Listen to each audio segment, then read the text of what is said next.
और क्या डिफरेंस है मीन्स प्राइवेट लिमिटेड कंपनी के अंदर और एक एलएलपी के अंदर? फ्यूचर में जाके गवर्नमेंट फंडिंग्स के लिए, सीड फंड्स के लिए सपोर्ट कर सकते हैं, वो प्लेटफॉर्म कौन से हैं? एमएसएमई रजिस्टर्ड करवाना है, जीएसटी नंबर लेना है। एक स्टार्टअप को, एक फाउंडर को आइडियली किसके पास जाना चाहिए इसके लिए? Who can support a lawyer, a CS और अ सीए? एक सीए साहब या एक लॉयर हैं या एक company secretary, if they don't have the complete ecosystem, वो हमारे लिए एक स्टार्टअप के लिए it is not a good way to approach. जब तक आपका अप टू 40 lakhs का रेवेन्यू नहीं है, आपको जीएसटी की ज़रूरत नहीं है।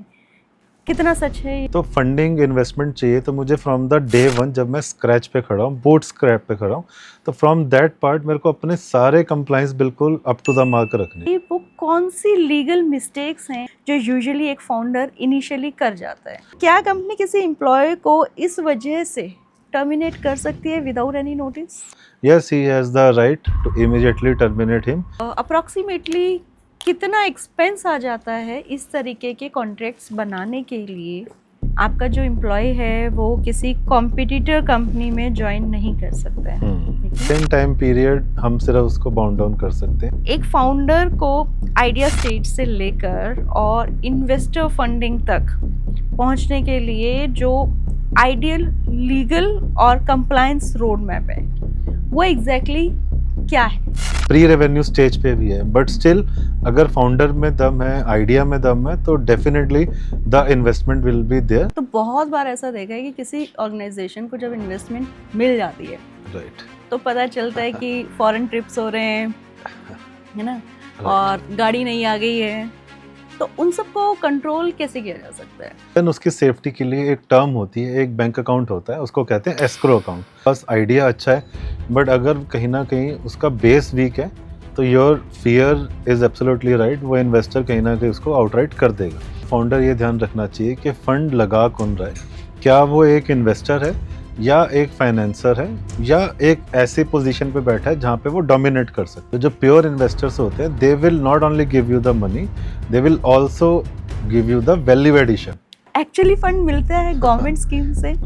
सेकंड, कहाँ अप्रोच करना चाहिए?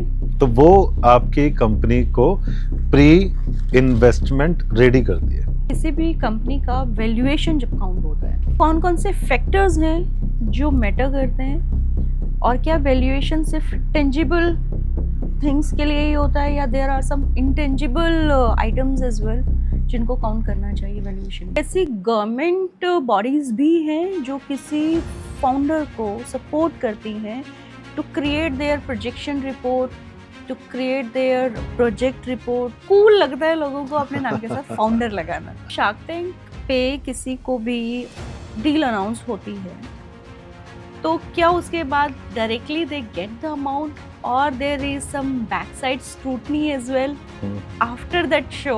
तो ये मिथ भी बन गया कि अगर हम शार्क टैंक जैसे प्लेटफॉर्म पे आ गए और वहाँ पे हमें डील क्लोज हो गई, तो वहाँ पे फिर हमें वो चेक अगर मिल गया तो वो हमारे पास हो गया, then we got the investment. No. Gaurav Taneja जो कि रोजियर के फाउंडर हैं, he approach to shark tank and उस टाइम पर रिजेक्ट हो गई थी, उनकी इन्वेस्टमेंट्स नहीं मिली थी किसी भी शार्क से। But nowadays we can see that Aman Gupta is now the face and he is with the Rozier. And आजकल बहुत सारी ब्रांड्स हैं जो केमिकल बेस्ड प्रोडक्ट्स को ऑर्गेनिक बता के सेल कर रही हैं। ठीक है, तो it is the duty of the aggregator also to check the validation, make a agreement, then sell it, otherwise the aggregator is also responsible. Mango juices आ रहे हैं इतने सारे, जिसमें एक्चुअली मैंगो है ही नहीं। मैंगो है।